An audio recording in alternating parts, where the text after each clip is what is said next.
Timothy is best known for the 2 letters Paul wrote to him. His name means honor God or honor of God, and indeed he corresponded to this. We find his name in a few times in Acts as well as in some of the letters of Paul. All the references taken together provide a good picture of this faithful and devoted servant of the Lord. Let us think about him in 5 points and read Acts 16, verse 1 and 2.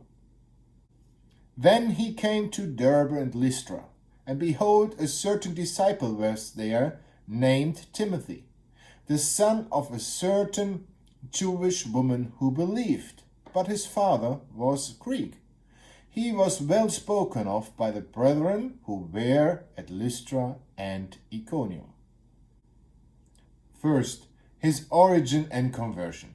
There are good reasons to assume that Paul was the instrument God used to bring Timothy to the Christian faith. On his first missionary journey, Paul had twice been in the area where Timothy lived.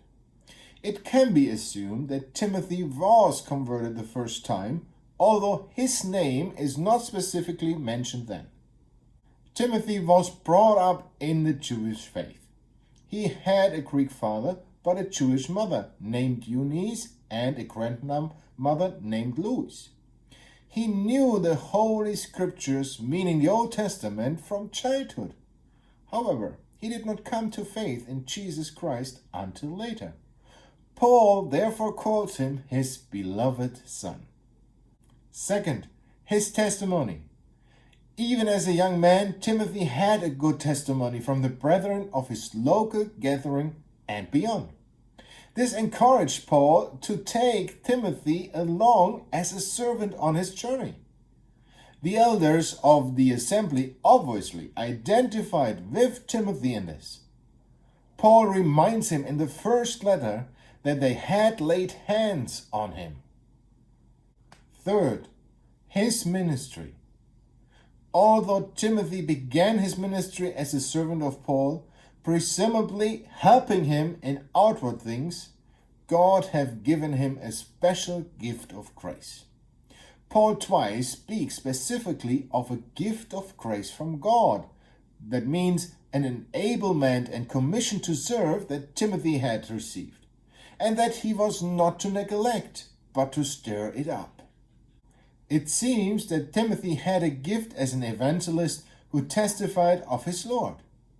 But not only that, Timothy was also able to teach and exhort, so he would have had the gift of teacher and shepherd as well. In 1 Timothy 1:18 we read of prophecies that had previously been made concerning him. Exactly what these were, we don't know. But this also made Timothy's ministry unique. Fourth, his character. When you read the letters to Timothy in context, you find that Timothy was a very devoted and at the same time sensitive and reserved brother. Therefore, he was encouraged to actually use his gift of grace. Paul specifically reminds him that God has not given us a spirit of fear, but of power and love and sound mind. Fifth, his relationship with Paul. Paul and Timothy were closely connected from the beginning to the end of their lives. At the beginning of their ministry together, Paul calls him a brother and minister of God, a fellow laborer in the gospel. In 1 Corinthians 4, verse 17, he calls him his beloved and faithful son in the Lord. The fact that Paul calls him son not only indicates that he was probably the instrument to his conversion, but shows that Timothy had learned much from his father and grown through him. Timothy was a special instrument in the hand of God. His God-given gift is not the same as our gift. Nevertheless, we can learn a lot from Timothy.